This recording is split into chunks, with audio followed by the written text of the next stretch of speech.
습니다. 오늘 말씀의 본문은 사도행전 14장입니다. 19절에서 26절까지 말씀입니다.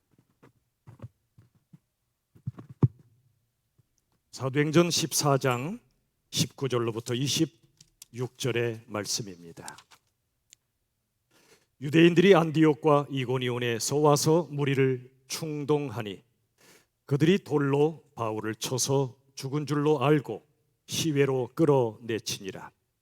제자들이 둘러섰을 때에 바울이 일어나 그 성에 들어갔다가 이튿날 바나바와 함께 더베로 가서 복음을 그 성에서 전하여 많은 사람을 제자로 삼고 루스드라와 이고니온과 안디옥으로 돌아가서 제자들의 마음을 굳게 하여 믿음에 머물러 있으라 권하고, 또 우리가 하나님의 나라에 들어가려면 많은 환난을 겪어야 할 것이라 하고, 각 교회에서 장로들을 택하여 금식 기도하며 그들이 믿는 주께 그들을 위탁하고 비시디아 가운데로 지나서 밤빌리아 이르러 말씀을 보가에서 전하고 아달리아로 내려가서 거기서 배 타고 안디옥에 이르니 이곳은 두 사도가 이룬 그 일을 위하여 전에 하나님의 은혜에 부탁하던 곳이라. 아멘.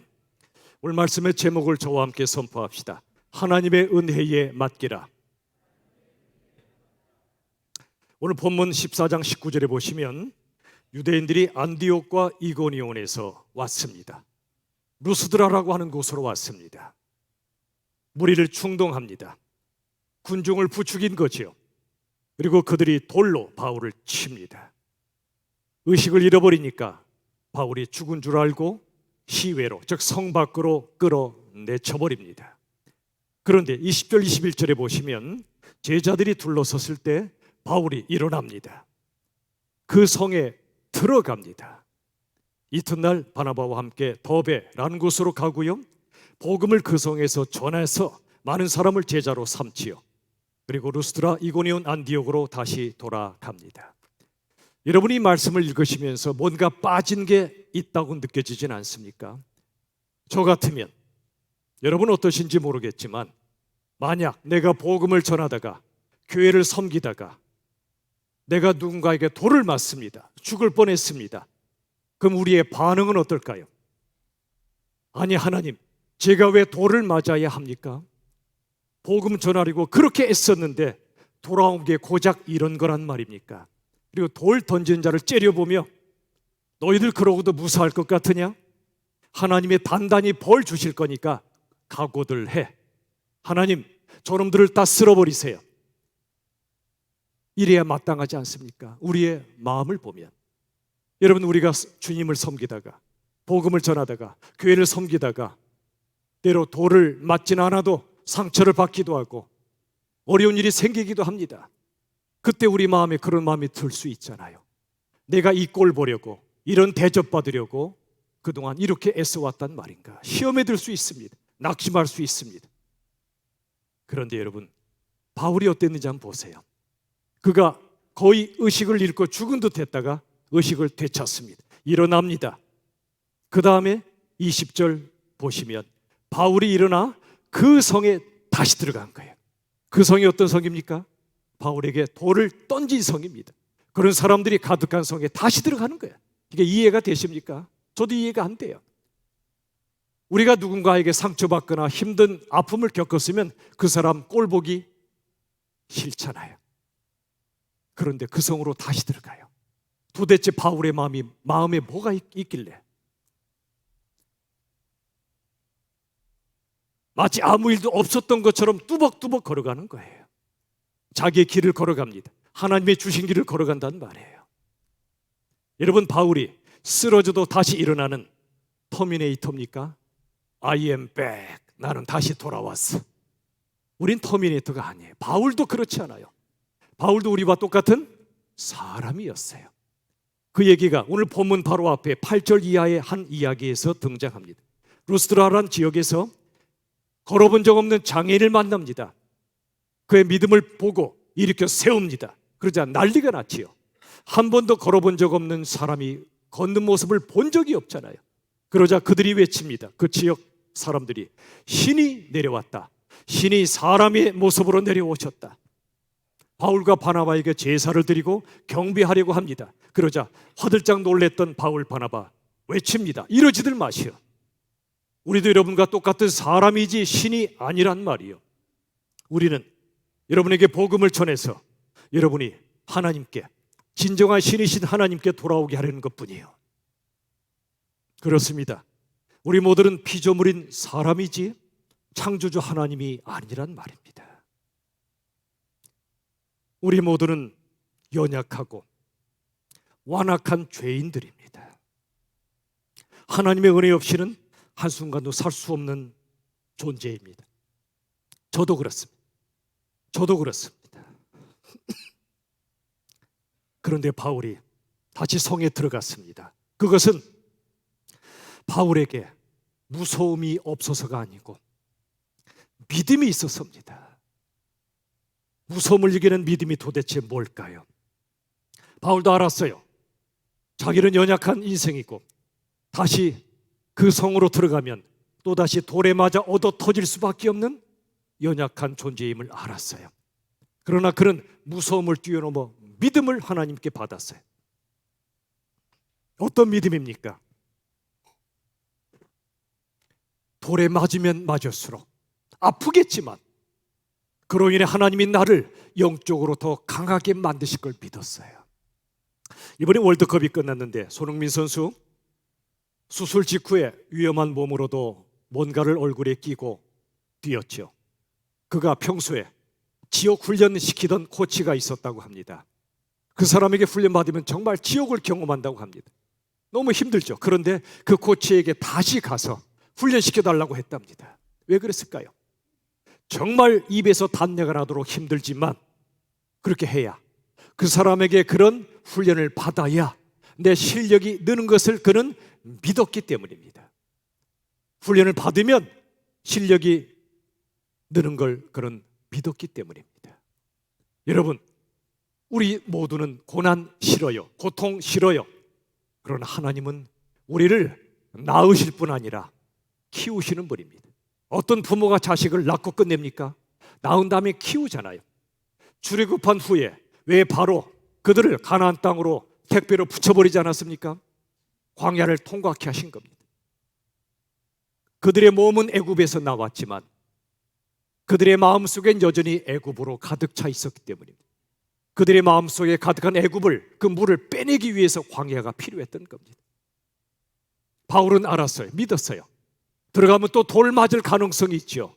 또 쓰러질 수도 있지만 그럴수록, 내가 고난을 당하면 당할수록 내가 무너지는 것이 아니라 내가 약할 때도 강하게 역사하시는 주님의 임재를 더 체험할 것이고, 내가 밑바닥에 있을 때 거기서만 주시는 은혜를 더 크게 체험할 걸 믿었기 때문입니다. 그래서 무서웠지만 믿음으로 다시 들어간 겁니다. 그리고 14장 22절 상반절에 보시면 이렇게 말씀합니다. 제자들의 마음을 굳게 합니다. 여러분, 바울이 쓰러질 때, 우리가 믿었던 지도자가 픽픽 쓰러질 때 제자들의 마음이 어떻겠어요? 얼마나 물러졌겠습니까? 연약해졌겠죠. 그들의 마음을 굳게 단단하게 합니다. 그 다음에 말합니다. 이 믿음에 머물러 있으라. 이 믿음이 뭘까요? 그냥 믿습니다, 그런 믿음이 아니고요, 고난 중에도 하나님이 함께 하신다는 믿음, 이 고난을 통해 하나님이 더 크게 역사하신다는 믿음, 이 고난을 통해 하나님이 나를 새롭게 창조하신다는 그 믿음, 이 믿음 안에 머물러 있으라. 머물러 있다는 건 일시적인 믿음이 아니라 지속적으로 주님께 달라붙어 있는 믿음을 가리킵니다. 주 안에 머물러 있는 믿음을 가리킵니다. 가지가 나무에 착 달라붙어 있듯이 말이지요. 그런데 사단 마귀는 우리를 주님께로부터 떼어내려고 합니다. 많은 경우에 풍요와 형통을 통해 그렇게 하기도 하지만 또 많은 경우엔 고통, 고난을 통해 우리를 주님으로부터 떼놓으려고 합니다. 우리 믿음을 깨트려 버리려고 합니다. 야, 네 꼴 봐. 네 상황을 좀 보라고. 너 그러고도 예수 믿을 거야? 그러고도 하나님 믿을 거야? 하나님 너한테 관심 없어. 너 사랑하지 않으셔? 라고 유혹합니다. 여러분, 그럴수록, 고통이 찾아올수록, 사단이 유혹할수록 더욱더 견디고 버티며 주님께 찰싹 달라붙어 있으시기를 간절히 바랍니다. 그럴수록 더 주님께 매달리시기를 바랍니다. 자, 야고보서 5장 8절. 제 말은 못 믿으셔도 주님 말씀은 여러분 믿으시잖아요. 읽읍시다. 5장 8절 시작. 너희도 길이 참고 마음을 굳건하게 하라. 주의 강림이 가까우니라. 아멘. 길이 참으라. 오래 참으란 뜻이 뭐라고 그랬죠? 더 이상 참을 수 없는 바로 그 순간 한 번 더 참는 겁니다. 주님 바라보며. 마음을 굳건하게 한다는 건 내 의지나 노력의 문제가 아니라 주님께 붙어있는 상태를 가리킵니다. 벽에 붙어있는 벽지, 어린애라도 찢어버릴 수 있어요. 약해요. 그러나 그 벽지가 벽에 찰싹 달라붙어 있으면 어른도 함부로 못 대요. 벽지는 약하나 벽에 붙어있는 벽지는 강합니다. 우린 약하나 우리 주님께 찰싹 붙어있을 때는 사단 마귀가 우리를 찢어내지 못해요. 견디고 버티며 주께 붙어있으라. 그게 마음을 굳건하게 하라는 뜻입니다. 그런데 그 이유가 있어요. 주의 강림이 가까우시니라. 두 가지 강림이 있으시죠. 초림, 재림. 이번 성탄은 예수님의 초림을 매년 다시 한번 처음 성탄절을 맞이하듯이 맞이하는 계절입니다. 또 하나가 재림입니다. 다시 오십니다. 멀지 않습니다. 주님 다시 오실 날이 멀지 않습니다. 여러분, 다음 정거장에서 내릴 사람은 다른 사람과 싸우지 않아요. 머지않아 주님이 오시든지 내가 주께로 간다는 걸 아는 사람은 본질이 아닌 것으로 싸우지 않아요. 내 자존심, 내 생각으로 다른 사람과 지지고 볶지 않아요. 주님이 가까우십니다. 주의 강림이 가까우십니다. 그래서 참을 수 있는 거예요. 도저히 참을 수 없는 사람도, 그런 일도 주님이 가까이 오셨으니 참는 거예요.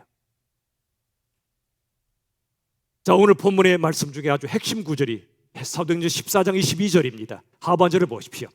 같이 읽읍시다. 또 우리가 시작. 또 우리가 하나님의 나라에 들어가려면 많은 환난을 겪어야 할 것이라 하고 아멘. 역시 예상대로 아멘이 안 나오시는군요. 이 말씀은 쉽게 아멘이 나올 수 없는 구절이에요. 우리가 하나님 나라에 들어가려면 많은 뭘 겪어야 된다고요? 환난이에요, 환난. 이게 우리의 본성에 맞는 말씀입니까? 목사가 그저 솜사탕처럼 부드러운 얘기하고 예수 믿으면 복 받습니다. 예수 믿으면 모든 병 낫습니다. 예수 믿으면 돈 많이 법니다. 아멘. 그런 게 우리의 본성이죠. 근데 성경 그렇게 말씀하지 않아요. 예수 믿어 복 받는 게 아니라 그것도 맞죠. 그러나 그게 본질이 아니고 예수 믿는 것 자체가 복이라고 성경은 기록해요. 예수님 가신 길을 따라가는 것 자체가 복이라고 말씀하세요. 그 길이 광야 길이어도 눈물의 길이어도 그게 복이라고 말씀합니다. 이 말씀 다시 보세요. 또 우리가 하나님 나라 들어가려면 많은 환난을 겪어야 할 것이라. 천국에 들어가려면 환난을 겪어야 할 것이라. 빌립보 1장 29절 똑같은 말씀이 나와요. 그리스도를 위하여 너에게 은혜를 주신 것은 다만 그를 믿을 뿐 아니라 또한 그를 위하여 고난도 받게 하려 하심이라. 아멘. 역시 아멘이 또 안 나오시는군요. 지혜로우십니다. 그런데 제 말이 아니라 하나님의 말씀이에요. 다시 보세요. 그리스도 위하여 은혜를 주셨어요. 우리에게 은혜 베푸신 것은 우리를 위해 주신 거기도 하지만 그리스도 위해 주신 거예요. 우리 위해 십자가에 죽으신 예수님을 위하여 그분의 십자가 죽으심이 헛되지 않도록 하시기 위하여 하나님이 은혜를 부어주세요. 그런데 그 다음 보세요. 그런 예수님을 믿을 뿐 아니라 또한 그를 위하여 고난도 받게 하려 하심이라. 이 성경 구절은 빼버리고 싶지 않으세요? 은혜만 주시면 좋겠잖아요. 그죠? 근데 성경은 한 글자도 더하거나 빼서는 안 됩니다. 은혜 주신 건 믿음뿐만이 아니라 고난도 받게 하려 하심이라. 근데 목적이 있어요. 누굴 위하여 고난도 받게 하려 하심이라? 그를 위해. 그가 누구죠? 예수 그리스도입니다. 그리스도가 우리 위하여 나를 구원하시려고 십자가에 죽으시고 부활하신 게 사실이라면, 그분이 하나님이신 게 사실이라면 우리가 그분을 위하여 어떤 고난을 받아도 이걸 희생이라 말할 수 없습니다. 그분의 은혜가 얼마나 큰지를 깨닫는다면 그분을 위하여 내가 고난받는 것, 이건 저주가 아니라 영광이라고 말한다 그 말이지요. 그분을 위하여. 우리 부모님들 자식을 지독하게 사랑하시잖아요. 자식을 위해서라면 어떤 고통도 마다하지 않으시잖아요. 자식을 위하여 기꺼이 고생하는 것, 이걸 부모님들은 행복이라 부릅니다. 사랑하기에 고생하는 것, 이게 행복입니다. 하나님이 그러셨고요, 예수님이 그러셨고요, 예수님을 따르는 사람은 예수님을 위하여 받는 고난을 행복이라 여깁니다. 예수님을 위하여 한 번도 고난 받아본 적이 없었다, 부끄럽게 여깁니다. 예수님 때문에, 예수님을 위해 한 번도 손해본 적이 없고 한 번도 수치를 당해본 적이 없다면 그건 부끄러운 일이라는 거지요. 여러분, 바로 여기서 우리들은 깨달아야 할 첫 번째 메시지가 나옵니다. 같이 읽어봅시다. 메시지 1, 시작. 고난은 성도의 삶을 살기 위해 반드시 거쳐야 하는 과정이다. 아멘. 반드시입니다. 고난은 성도가 성도답게 살기 위해, 그리스도인답게 살기 위해서 거쳐도 되고 안 해도 되는 게 아니고요, 반드시 거쳐야 하는 과정이란 말입니다. 출애굽한 이스라엘 백성들을 마라의 쓴물을 거쳐야만 엘림의 단물을 맛볼 수가 있었습니다. 바울, 그 성에서 돌을 맞은 후에야 그의 몸에 예수의 흔적이 생겼습니다. 몸에만 그저 돌 맞은 상처 정도가 아니고요, 그의 영혼 깊은 곳에 예수의 흔적이 생긴 것입니다. 저 여러분에게 예수의 흔적이 있습니까? 하나님이 우리가 천국 갈 때 찾으실 흔적이 예수의 흔적일 겁니다. 예수의 흔적이 뭐죠? 십자가의 흔적입니다. 주님을 위하여 누군가에게 복음을 전하고 누군가를 사랑하기 위하여, 또 교회를 섬기기 위하여 억울해받는가, 조롱을 당해받는가, 상처를 받아받는가, 십자가 져받는가, 그 흔적을 하나님이 찾으신다는 겁니다.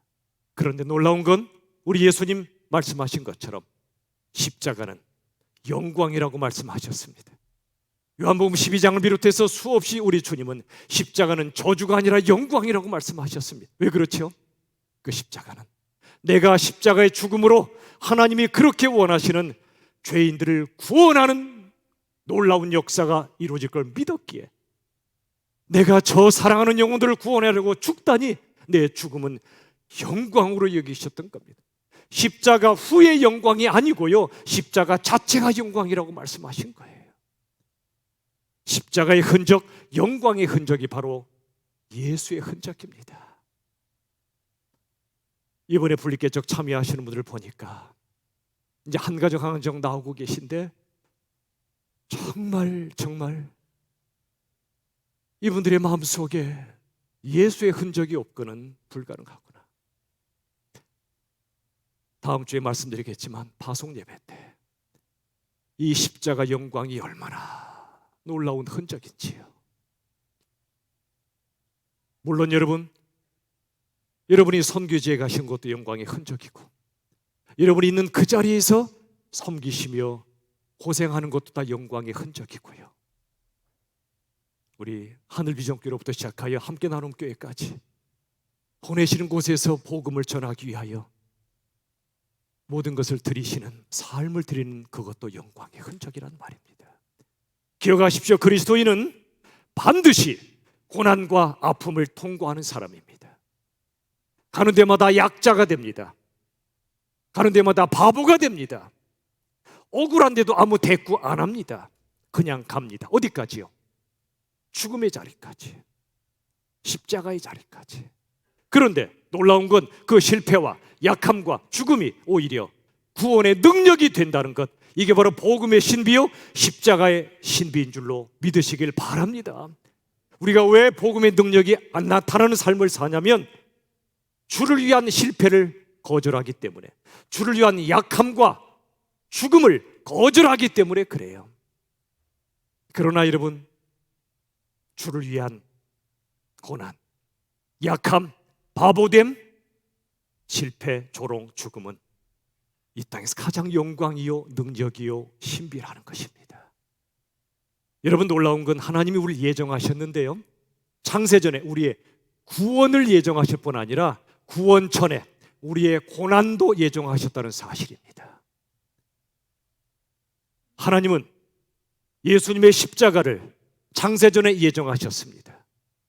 어쩌다 할 수 없이 십자가 지게 하신 것이 아니고요, 예수님의 십자가는 하나님이 예정하신 구원 계획의 핵심이었어요. 예수님의 고난 없이, 죽음 없이 구원이 불가능하니까. 우리 모두 죄인입니다. 우리 스스로 죄를 이기지 못합니다. 스스로 구원하지 못합니다. 우리가 죽게 못 갑니다. 못 가니까 오시기로 작정하셨고, 우리 죄값은 죽음이라 예수님 아니면 우리가 죽어야 합니다. 예수님 왜 죽으셨죠? 십자가에? 그분이 안 죽으시면 우리가 죽어야 하니까, 죄 때문에. 그래서 대신 죽으러 오신 거예요. 십자가는 필수였습니다. 필연이었습니다. 예정하신 구원 계획의 핵심이었단 말입니다. 그렇다면 예수님의 십자가가 하나님의 예정이었다면 예수님을 따르는 그리스도인의 고난도 하나님의 예정이란 사실입니다. 제 말이 아닙니다. 칼빈의 말이요, 성경의 말씀이에요. 칼빈이 한 말을 여러분 보기 전에 데살로니가 전서 3장 3절 먼저 봅시다. 기가 막힌 말씀이 나와요. 환난 중에, 즉 환난을 당해도 흔들리지 않게 하려 함이라. 우리 환난 당하면 흔들리잖아요. 내가 왜 예수 믿었지? 이러려고 믿었나? 그러잖아요. 근데 그 다음 보세요. 우리가 이것을 위하여 세움받은 줄을 너희가 지니알리라. 이것이 뭐죠? 환난입니다. 환난을 위하여 세움받았대요. 말이 됩니까? 이해가 되십니까? 예수 믿어 형통하고 성공하려고 예수 믿었다고 할렐루야 할렐루야 그러겠지만, 너희가 환난을 위해 세움받았다? 전 싫어요. 여러분도 쉽지 않으실 거예요. 그런데 성경의 진리입니다. 예수님을 따르는 그리스도인의 삶에 환난이 없을 수 없다는 겁니다. 주를 위하여 박해받는 자여 기뻐하고 즐거워하라. 하나님의 영광 받으신다. 갈비의 말을 보세요. 그리스도인의 고난은 하나님께서 예정하신 거래요. 무슨 뜻이죠? 우리가 당하는 고난은요, 하나님의 뜻 밖에서 일어난 게 아니고 하나님의 뜻 안에서 일어났다는 말입니다. 네가 고난당하니? 내가 깜빡 졸았구나. 야, 전혀 뜻 밖에 네가 고난받고 있구나. 그러시는 하나님이 아니란 말입니다. 메시지 2가 그래서 나옵니다. 같이 읽읍시다. 시작.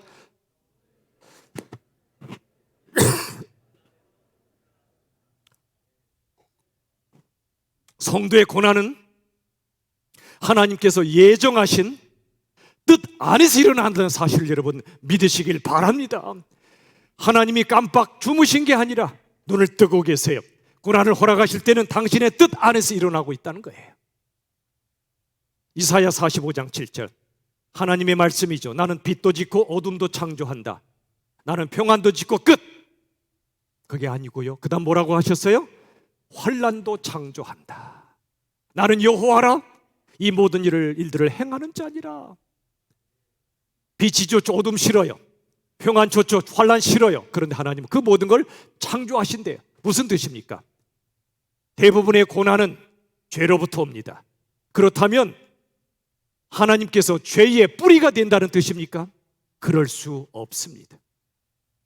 우리가 당하는 모든 고난은 하나님께서 당신의 뜻 가운데 허락하시는 거라는 겁니다.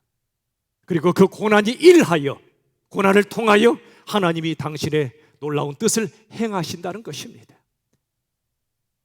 고난을 통해 우리를 새로운 존재로 빚어가신다는 겁니다.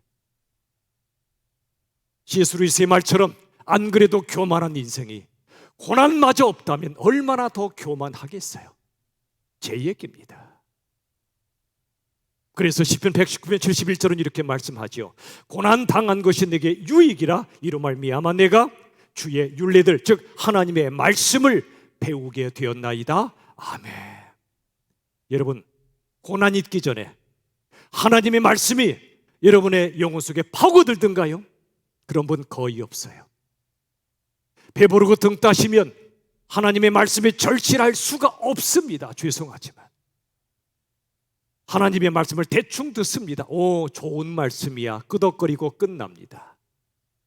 그런데 고난을 절절하게 당해본 다음엔 내가 얼마나 죄인이며 내 삶의 고통이 얼마나 아프며 죽음이 어떤 건가를 깨닫게 되면 하나님의 말씀만이 죄와 고통과 죽음이란 인생의 3대 문제를 해결할 유일한 진리임을 깨달은 후에는 하나님의 말씀을 생명처럼 여기게 됩니다. 세상의 지혜를 좀 깨달으시라고 묵상하시라는 거 아니에요. 하나님의 말씀이 생명이기 때문에, 붙잡아야 살기 때문에 묵상하셔야 된다는 겁니다. 진리가 너희를 자유케 하리라, 맞아요. 그러나 묵상된 진리만이 우리를 자유케 합니다. 물이 부어져도 겁이 없으면 못 먹어요. 진리가 부어져도 묵상하지 않으면 내 진리가 안 돼요. 나를 살리지 못해요. 말씀을 생명처럼 여기며 묵상하셔야 그 말씀이 우리의 등뼈가 되고 쓰러져도 일어나는 것입니다. 믿음을 주시는 거예요. 그런데 특별히 고난을 통과한 사람만이 하나님의 말씀을 절절히 붙잡습니다. 고난 닥쳐올 때 원망 불평 쏟아내던 사람도요, 십자가의 비밀을 깨달으면 고난 중에도 당당히 선포합니다. 뭐라고 선포할까요? 디모데후서 1장 8절 하반절 같이 읽읍시다. 시작. 주를 위하여 갇힌 자 된 나를 부끄러워하지 말고 복음과 함께 고난을 받으라. 아멘. 보세요, 바울의 고백이죠. 디모데후서는 바울 사형수의 마지막 편지죠. 그가 뭐라고 했어요? 주를 위하여 갇혔대요. 감옥에 주를 위해 갇혔대요. 그런 나를 부끄러워하지 마라. 고난의 겉모습으로 하나님 원망 불평하지 말고 부끄러워하지도 마라. 오히려 복음과 함께 고난을 뭐하라? 받으라. 이게 웬 신법입니까? 고난을 받으라니요. 다 싫어 죽겠는데, 고난 싫은데. 그런데 앞에 단서가 있어요. 뭐와 함께요? 복음과 함께요. 복음은 곧 십자가 부활은 예수님을 가리켜요. 예수님과 함께 고난을 받으라. 예수님이 고난 받으신 것처럼 온몸에 가시면류관부터 손발의 못까지 받으신 것처럼 너희도 십자가 고난을 받으라고 말씀하세요. 제가 여러분 고통받기를 원해서 이런 말씀 드리는 거 아닌 거 아시잖아요. 저는 여러분이 코로나 안 걸리시면 좋겠어요. 솔직히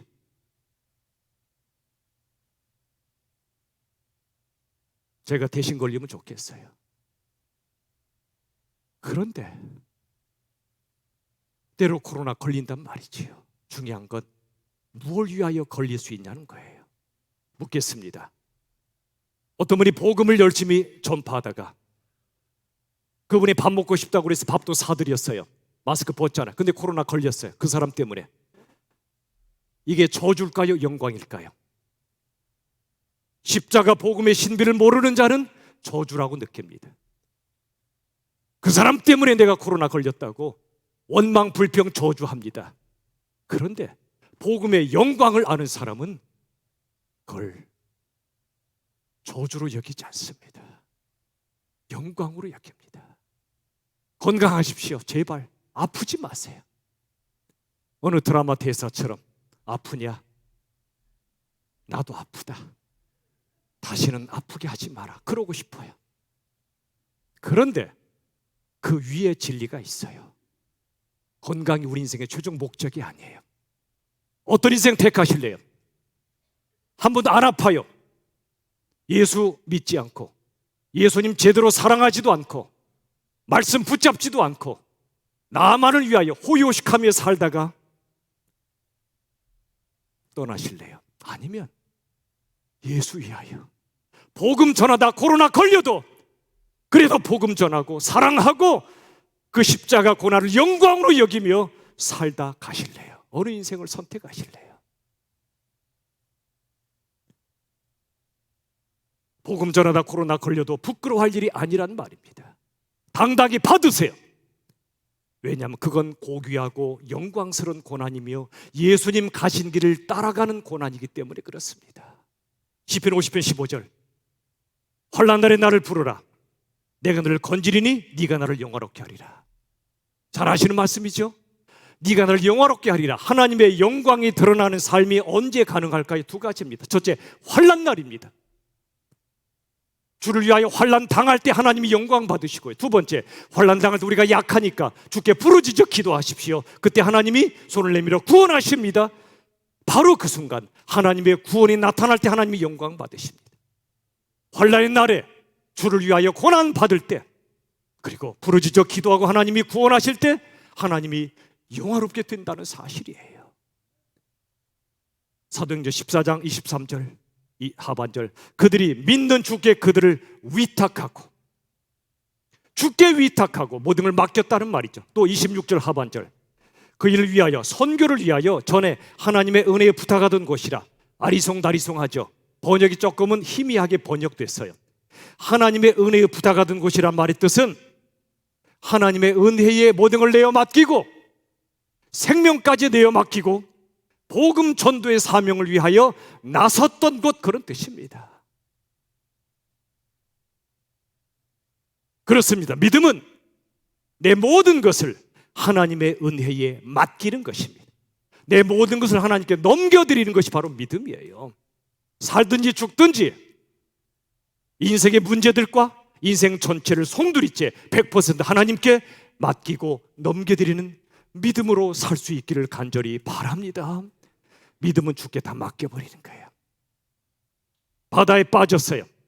살려고, 내 힘으로 살려고 허우적대면 더 빠져요. 그런데 바다를 믿고 팔다리 힘을 빼버리면, 맡겨버리면 둥 하고 또 둥둥 떠버려요. 허우적대면 죽고 팔다리 놓으면 사는 거예요. 내 힘으로 용쓰고 기쓰면 죽어요. 그러나 주께 다 맡겨버리세요. 알아서 하세요. 내 몸도 당신 거고 내 삶도 당신 건데 알아서 하세요. 사나 죽으나 난 주의 것이에요. 시편 37편 5절 다 같이 읽읍시다. 시작. 네 길을 여호와께 맡기라. 그를 의지하면 그가 이루시고. 우리가 이루려고 하지 말자고요. 그가 이루세요. 언제요? 우리가 주께 맡길 때, 의지할 때. 아멘. 말씀을 맺습니다. 인생의 3대 문제가 고난, 죄, 죽음이라고 했는데 순서가 있어요. 우리가 당하는 어떤 고난도요, 우리의 죄보다는 작아요. 근데 어떤 죄도 하나님의 은혜보다 작아요.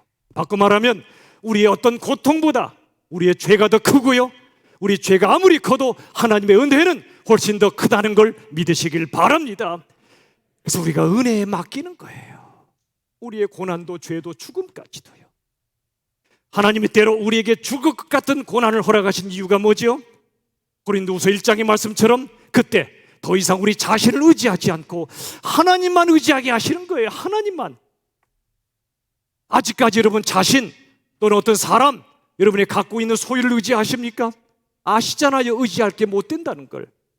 고난을 통해 깨닫게 하세요. 죽을 것 같은 고난을 통해 나를 의지하지 않고 하나님의 은혜만 의지하게 만드시는 거예요. 인생의 마지막 순간 목 놓아 불을 뿌는 하나님밖에 없잖아요. 주님의 은혜밖에 의지할 게 없잖아요. 우리의 삶, 죽음, 영원한 삶까지 모든 건 하나님의 은혜이며 의지할 분은 하나님의 은혜밖에 없음을 믿으시길 바랍니다. 시편 23편 6절 너무나 잘 아시죠? 다 같이 전심으로 고백합시다. 시작. 내 평생의 선하심과 인자하심이 반드시 나를 따르리니 내가 여호와의 집에 영원히 살리로다. 아멘. 내 평생에 숨이 붙어있는 인생의 시간 속에 하나님의 은혜, 하나님의 선하심과 인자하심이 반드시 나를 따르리니 내가 여호와의 집 성전의 천국에서 주와 함께 영원히 살리로다. 아멘. 이 은혜를 붙잡는, 승리하는 우리 모두가 될 수 있기를 간절히 바라고요. 핵심 메시지를 믿음으로 선포합시다. 첫 번째, 시작. 고난은 성도의 삶을 살기 위해 반드시 거쳐야 하는 과정이다. 성도의 고난은 하나님께서 예정하신 뜻 안에서 일어나는 것이다. 고난이 주는 최고의 유익은 하나님 말씀 위에 굳게 세우는 것이다. 이 말씀대로 이루어지기를 우리 주 예수 그리스도의 이름으로 축원합니다. 일어나 찬양합시다. 오직 예수뿐이래. 오직 예수뿐이래. 우리 삶과 죽음과 영생을 주관하시는 은혜 주님을 찬양합시다. 은혜 아니면 살아갈 수가 없네. 찬양합시다. 은혜 아니면 살아갈 수가 없네. 호흡마저도 다 주의 것이니 세상 평안과 위로 내 예수, 오직 예수뿐이네. 오직 예수뿐. 다시 한번 찬양합니다. 은혜 아니면 호흡마저도 다 주의 것이니 호흡마저도 다 주의. 세상 평안과 위로 내게 없어도 세상 평안과 예수 오직 예수뿐이네. 오직 예수뿐이네. 크신 계획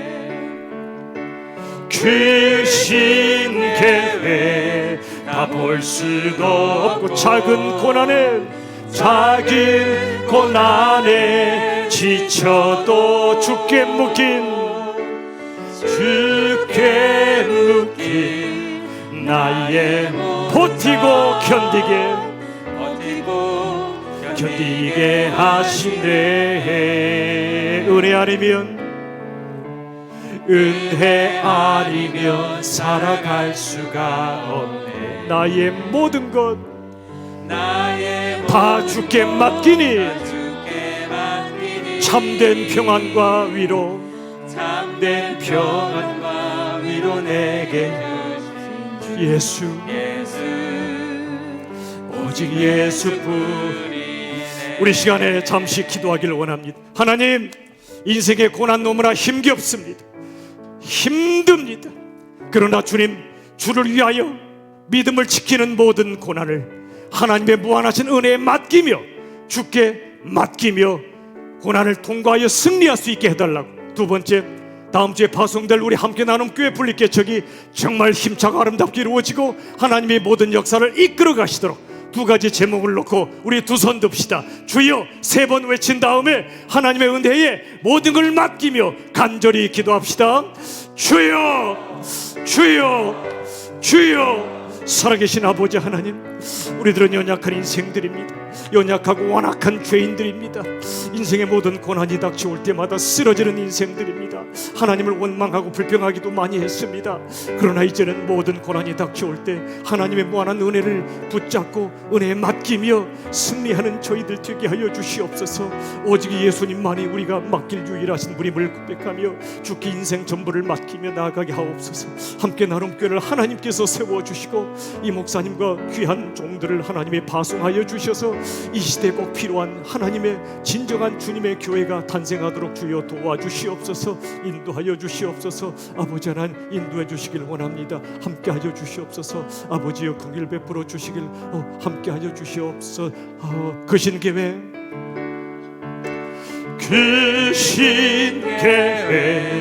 다 볼 수도 없고 작은 고난에 지쳐도 주께 묶인 나의 모든 삶 버티고 견디게 하시. 우리 두 손 들고 찬양합시다. 은혜 아니면 살아갈 수가. 아멘. 나의 모든 것 다 주께 맡기니 참된 평안과 위로 내게 예수, 오직 예수뿐이네. 오직 예수뿐이. 예수, 오직 예수뿐이네. 오직 예수뿐이. 예수, 오직 예수뿐이네. 오직 예수뿐이네. 기도합시다. 주님, 그렇습니다. 오직 예수님뿐입니다. 우린 완악하고 연약한 죄인들입니다.